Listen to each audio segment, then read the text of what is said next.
Olá pessoal, bem-vindos ao Hora da Filosofia. No vídeo passado nós estávamos falando sobre o pensamento da organização, da educação, da sociedade. Nós pensamos ali como ela era distribuída, as classes, as virtudes necessárias para que a sociedade fosse boa, as etapas da educação, a busca da verdade, a dialética, aqueles critérios de caminho para o conhecimento da verdade, e finalizamos pensando sobre a utilidade da filosofia e num contexto que deve ser bom para formar pessoas melhores, né? Existe uma dependência dos indivíduos em relação ao contexto no qual ela vive. No vídeo de hoje nós vamos dar continuidade àquela aula e pegarmos duas coisinhas que nós deixamos justamente para agora para dar uma atenção um pouquinho maior. Há quem se pergunte como Platão imaginava o papel das mulheres e o papel das crianças, né? Como é que na Grécia Antiga as crianças eram vistas e as mulheres eram vistas? Qual era o seu valor? E é óbvio que naquele contexto a gente sabe muito bem que as mulheres, por exemplo, eram vistas como inferiores aos homens.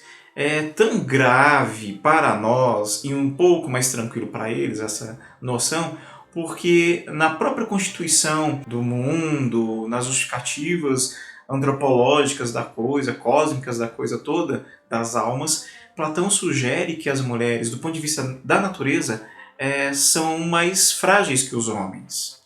Ele está dizendo genericamente, mas ele entende, ele compreende que há também homens fragilizados. É importante a gente realçar essas questões aqui, né? Ele não defende de todos os homens, Ele defende os homens como vigor, como alguém de sabedoria maior e tudo mais, mas ele sabe que existem homens que não têm tanto vigor assim, não têm tanta sabedoria assim e não são virtuosos como ele gostaria que fosse.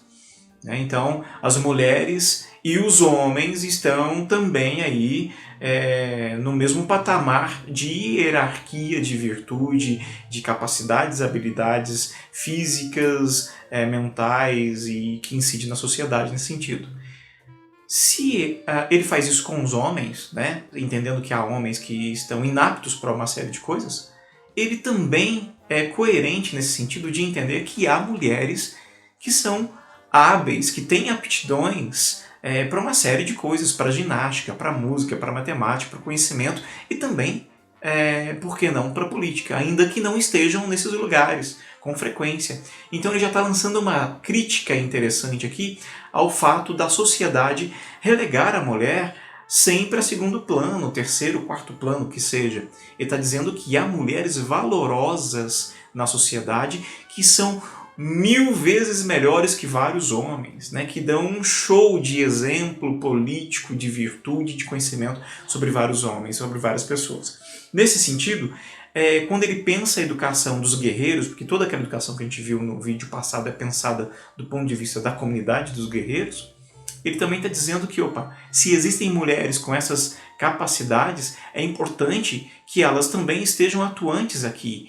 E ele até critica o senso comum, ele vai dizer, olha, ridículos são os homens que riem das mulheres, que ao fazer ginásticas lá nuas, criticam o corpo da mulher e tudo mais, porque ela está sendo muito mais útil do que esses homens, né? Então ele já está, ao defender as mulheres, ele já está criticando também a postura de vários homens que são ignorantes, que têm um desprezo, que não são virtuosos e que por isso também não são políticos, né? Isso é importante para a gente. Há um contraponto essencial aí para fortalecer, para tentar minimamente ser imparcial em relação à condição das mulheres ali naquele tempo. Platão está dentro de uma sociedade machista, ele vai ser carregado de uma série de coisas do tipo, mas ele está sendo crítico já em relação a essa condição das mulheres e também a soberania dos homens que havia naquele tempo. Também está sendo crítico em relação a isso. Se ele já traz essa ideia das mulheres, ele também vai dizer alguma coisa das crianças, como ele já disse no processo educativo. Para ele é importante que as crianças sejam educadas, né?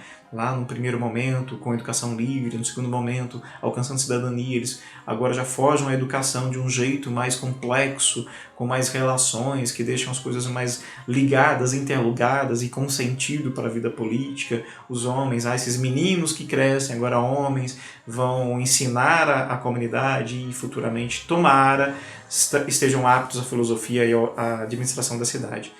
Só tem um detalhe, que aí é um pouco constrangedor para a gente, que Platão ele é muito seletivo. Ele acaba meio que fazendo uma eugenia da coisa ali, né? Porque ele está dizendo que, olha, se na classe dos guerreiros ali nasce alguma criança que não tem as aptidões para guerrear ali, né, para conduzir e proteger a sociedade, então essa criança tem que ser colocada no seu lugar. Algo que a gente já havia dito no passado, que é aquela diferença das almas que vão determinar o seu lugar na sociedade, né, nas classes sociais, e ele está dizendo, opa, peraí, para esse lugar a gente tem que ter tal pessoa, tal filho, tal menino, tal criança, se não está apta para cá, então coloquemos em outro lugar. Existe essa seletividade que agride um pouco a gente, né, mas que naquele tempo ali, para Platão, pensar uma sociedade perfeita, como ele está dizendo que tudo já é determinado, tudo tem que estar no seu lugar, as pessoas têm que fazer aquilo que elas são capazes, então ele vai dizer que alguns meninos, algumas crianças devam ser realocadas nesse esquema social, nessa organização social. Ele está filtrando as coisas, né? Ele está selecionando as coisas todas, dá esse tom de eugenia. A gente espera que não seja desse jeito, mas existe esse risco, obviamente. Por outro lado, se ele diz de uma criança, de repente, nessa educação toda, que pode trocar de classe devido às suas habilidades, existe ali também uma possibilidade de, no momento da educação, ter uma transição, né? de classe social, uma espécie de quase que ascensão. Eu acho que é até um pouco estranho falar de ascensão, porque quando ele concebe a sociedade como um todo, cada um fazendo sua parte, não tem que se questionar tanto essa questão de hierarquia, né? Não tem tanta importância essa questão de um ser maior e melhor que o outro. Então fica um pouco confuso nesse sentido para a gente entender, mas se existe a possibilidade da criança que não está apta para determinada coisa, de repente está numa classe inferior, também pode haver a possibilidade daquela criança da classe inferior, tendo tais habilidades, né, poder estar numa classe superior. Isso é interessante para a gente. Ok, são dois temas polêmicos, que aqui eu só estou dando uma luz e algumas indicações para vocês, que depois a gente poderia buscar os livros de Platão e ir aprofundando mais essas questões. O que é importante agora é entender o seguinte. Para Platão existem 4 tipos de governo, né?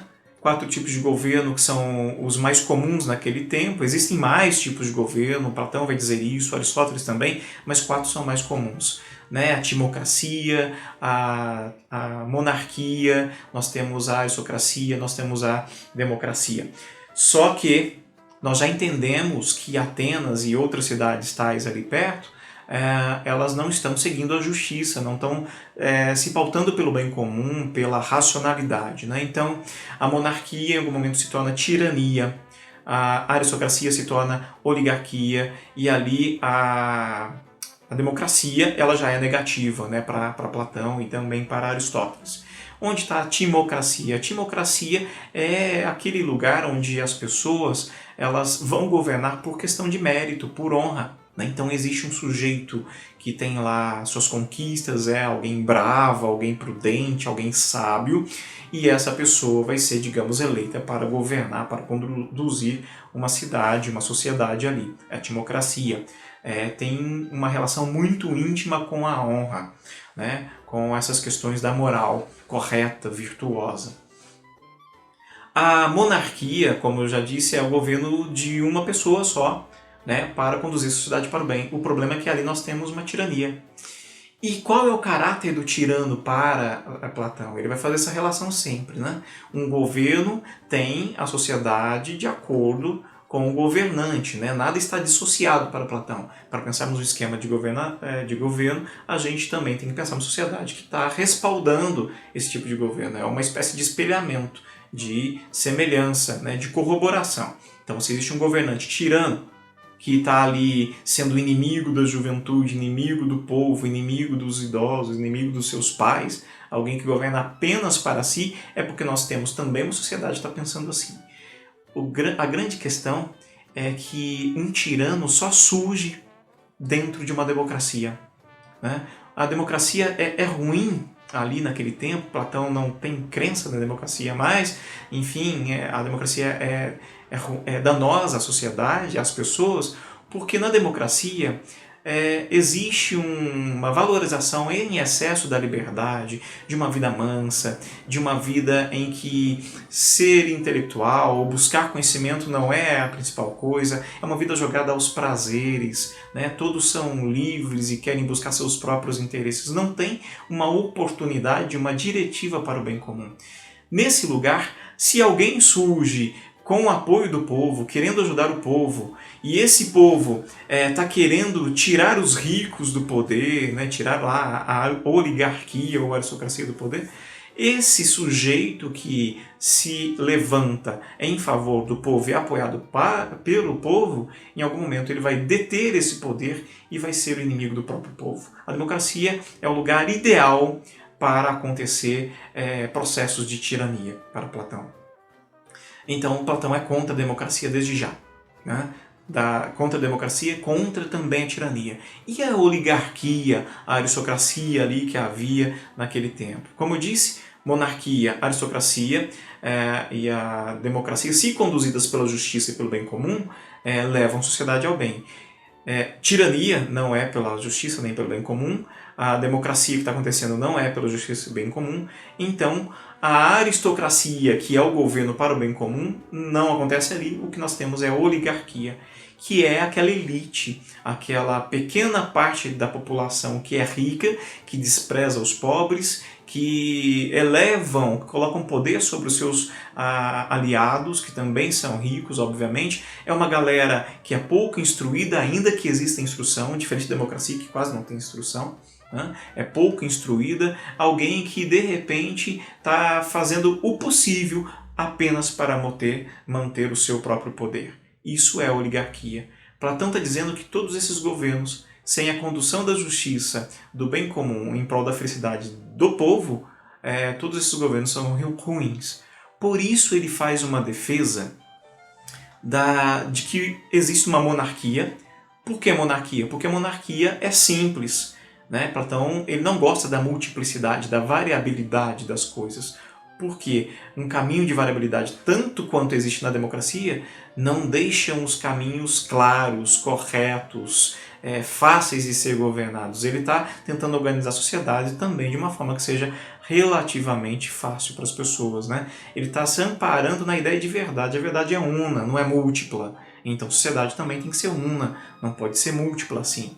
Se houver alguma multiplicidade, que seja nas funções das coisas, mas sob uma organização única, que seria a da monarquia. Então ele defende a monarquia. O problema é que não pode ser qualquer pessoa que vai exercer esse governo monárquico. Precisa ser alguém que esteja intimamente ligado à verdade, à filosofia. Tem que ser o filósofo. Porque o filósofo vê a totalidade das coisas. O filósofo está em busca da perfeição das coisas, em busca da virtude, está em busca da verdade e vai conduzir a sociedade para essa perfeição, para essa virtude, para essa verdade. É o filósofo que tem ali toda a autoridade e capacidade para bem orientar a sociedade para o bem comum e colocando as pessoas basicamente nos seus devidos lugares como uma grande engrenagem que vai fazer com que essa maquinaria social chegue à sua perfeição. Se não for esse filósofo que vai conduzir a sociedade bem, que vai construir um contexto propício para pessoas melhores, Platão está dizendo que as coisas estarão sempre sujeitas ao malogro, né? Ao erro, à falha, enfim, à injustiça. No fundo, o que Platão está querendo é que, através da justiça e da boa condição do filósofo, a sociedade alcance a felicidade, que é um tema muito caro que nós vamos falar com Aristóteles em outro vídeo. A justiça nos garante felicidade. É isso que é o problema da República. Quando Platão coloca Sócrates conversando lá com Adimanto, né, seu amigo, sobre a questão: da felicidade, do modo como a gente se realiza na sociedade, se isso é pela justiça ou pela injustiça. A justiça nos leva à felicidade. Para Platão, o tirano, o aristocrata e ali o demagogo, né, eles não são felizes. Eles não têm as coisas que um justo podem ter, que é a tranquilidade de espírito, que é a ideia de completude no seu estado de espírito, né, de felicidade, de realização, ainda que de repente a realidade não nos conceda todos os desejos. Aí a gente já começa também a colocar um limite entre os prazeres e os sofrimentos. Platão também está dizendo que nem tudo que é prazeroso é benéfico à alma e à vida feliz. Algo que também, mais para o futuro, vários outros filósofos, como Epicuro, os estoicos, vão dizer para a gente. Espero que vocês tenham gostado do pensamento platônico. Ele nos ajuda a pensar a sociedade atual, nos ajuda a colocar uma série de coisas no lugar e nos ajuda a ver também que Platão era alguém bastante crítico, a ponto de até algumas questões muito contextuais do seu tempo ele está lançando luzes para pensar os limites, as fronteiras e superar esses limites, essas fronteiras. Com Platão que a gente busque esse mundo ideal também das coisas, porque se nos contentarmos com o mundo sensível, nós não iremos muito longe. Então que a verdade nos oriente, que a educação pela verdade nos oriente, que a vida virtuosa também nos oriente. Muito obrigado e até mais.